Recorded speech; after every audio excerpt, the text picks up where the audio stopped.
அனைவருக்கும் வணக்கம். Welcome to Abi's recipe. இன்றைக்கி வந்துட்டு போஸ்ட் ப்ரெக்னன்சி கேரில் ட்ரெடிஷ்னல் ஃபுட்ஸில் நாங்கள் ஃபாலோ பண்ண 4th ரெசிபி தான் உங்கள் கூட ஷேர் பண்ணிக்க போகிறேன். ஏற்கனவே 1, 2, 3 வந்து அப்லோட் பண்ணியிருக்கேன். ஸோ அது வந்து பார்க்கல அப்படின்னா முதல்ல அதை பார்த்துருங்க. கீழே லிங்க் வந்து டிஸ்கிரிப்ஷன் பாக்ஸில் ப்ரொவைட் பண்ணிக்கிறேன். பூண்டு லேகியம் இன்றைக்கி பார்க்க போகிறது வந்து பூண்டு லேகியம். இது வந்து தாய்ப்பால் அதிகமாக சுரக்கிறதுக்காக தான் வந்துட்டு இந்த ரெசிபி. இதுக்கு தேவையான பொருட்கள் என்னென்னு பார்த்துடலாம். முதல்ல வந்துட்டு பார்த்திங்கன்னா பூண்டு வந்து ஒரு 8 பல் நான் எடுத்திருக்கேன். நாங்கள் வீடியோக்காக எல்லாமே கம்மியாக தான் பண்ணி காமிக்கிறோம். ஸோ 8 பல் பூண்டு எடுத்திருக்கேன். எல்லாமே வந்து பெரிய பல் பூண்டு தான். பூண்டு வந்து ஒரு லாக்டோஜெனிக் ஃபுட்டு. ஸோ தாய்ப்பால் நிறையா சுரக்கும். அதே மாதிரி இஞ்சி எடுத்திருக்கேன். இஞ்சி சாறு எடுத்துக்க போகிறோம். தேன் வந்து நல்லா உடம்பை இறுக்கமாக வச்சுக்கும். அதனால் இதில் தேன் சேர்த்துக்க போகிறோம். அப்புறம் பால் வந்து கம்மியாக தான் எடுத்திருக்கேன். 1 டம்ளர் தான் எடுத்திருக்கேன்.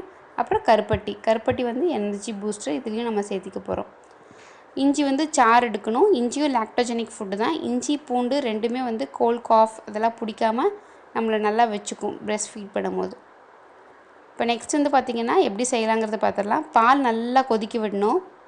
கொதிச்சோடனே இந்த மாதிரி பூண்டை வந்து போட்டுடணும். பூண்டு வந்து இந்த பால்லையே நல்லா வேகணும். அடிக்கடி இந்த மாதிரி கிண்டி கொடுங்க. ஃப்ளேம் பார்த்திங்கன்னா மீடியம் ஹையில் இருக்கணும். பால் நல்லா கொதிச்சா தான் பூண்டு வந்து நல்லா வேகும். அடிப்பிடிக்காமையும் நம்ம பார்த்துக்கணும். ஸோ பக்கத்துலேயே இருந்து இது செய்யணும். இப்போ பூண்டு நல்லா இதுலேயே வேகணும். அதுக்குள்ளே நம்ம இஞ்சி சாறு வந்து எடுத்துடலாம். இஞ்சி சாறு எடுக்கிறதுக்கு நம்ம இஞ்சி காமிச்ச இல்லையா, அதெல்லாம் நல்லா தோல் சீவி இந்த மாதிரி கட் பண்ணி போட்டு பல்ஸில் அடிச்சிருங்க. அதுக்கப்புறம் இது கூட கொஞ்சம் தண்ணி சேர்க்கணும்.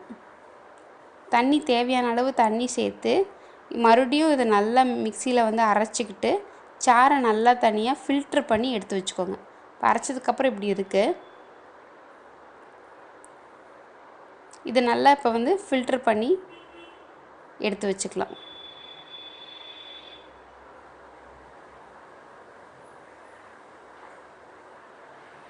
நல்லா எக்ஸ்ட்ராக்ட் பண்ணிடுங்க எல்லா இஞ்சியும்.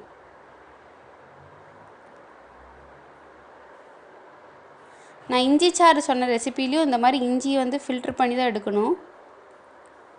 இப்போ பூண்டு நல்லா வெந்துருச்சு. இது கூட வந்து இஞ்சி சாறை ஆட் பண்ணிக்க போகிறோம்.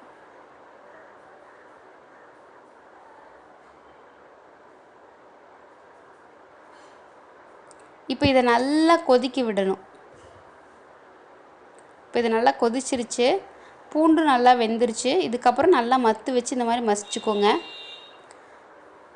இது எத்தனை நாளைக்கு ஃபாலோ பண்ணுறது அப்படின்னு கேட்குறாங்க. இது வந்து இப்போ நான் போடுற 8 ரெசிபீஸுமே வந்துட்டு கடைசியில் நான் சொல்கிறேன். முடிச்சதுக்கப்புறம் எப்பப்போ என்னென்ன ஃபாலோ பண்ணணும்னு ஏற்கனவே நிறைய பேர் நிறைய டவுட் கேட்குறீங்க. எத்தனை நாள் ஃபாலோ பண்ணணும் அப்படிங்கிற மாதிரி. டெலிவரி ஆனவங்க நான் சொன்ன வந்து ரெசிபீஸை வந்து ஆர்டர் பண்ணி ஃபாலோ பண்ணிவிட்டு வாங்க. இது கூட கருப்பட்டி சேர்த்திக்கலாம். கருப்பட்டி நாங்கள் 2 நாள் செஞ்சதில் வந்து எந்த வித கல்லும் மண்ணும் கிடையாது. அதனால் நாங்கள் டைரெக்டாக சேர்த்திக்கிறோம். சப்போஸ் உங்களுக்கு டவுட் இருக்கிற மாதிரி இருந்துச்சுன்னா நீங்கள் வந்து தனியாக அதை கொதிக்க வச்சு ஃபில்ட்ரு பண்ணி இதில் ஆட் பண்ணிக்கணும். இப்போ இது நல்லா கொதித்து வரணும். இப்போ ஓரளவுக்கு நல்லா சுண்டி வந்ததுக்கப்புறமா இதில் தேன் இப்போ ஆட் பண்ண போகிறோம்.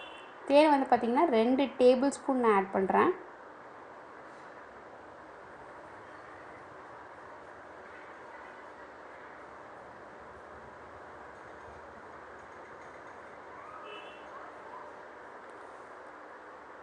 தேன் நல்லா உடம்பை வந்து இறுகும். ஸோ அதையும் இதில் சேர்த்தியாச்சு. இது ரொம்ப ரொம்ப டேஸ்ட்டாக இருக்கும். இப்போ இதை நல்லா வந்துட்டு கிளறி விட்டுருங்க. இதுவும் நல்லா கொதித்து வரணும்.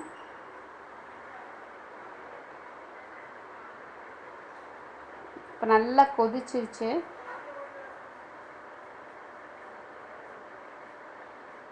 இது கூட கடைசியாக வந்துட்டு நல்லெண்ணெய் சேர்த்திக்கணும். நல்லெண்ணெய் வந்து பார்த்திங்கன்னா ஒரு 2 டீஸ்பூன் சேர்த்திக்கினா போதும்.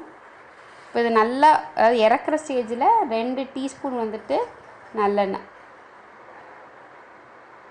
நம்மளோட பூண்டு லேகியம் வந்து இப்போ ரெடி ஆகிட்டே இருக்குது. இது வந்து பார்த்திங்கன்னா வாரத்தில் ஒரு நாள் அந்த மாதிரி தான் நீங்கள் சாப்பிட்ணும்.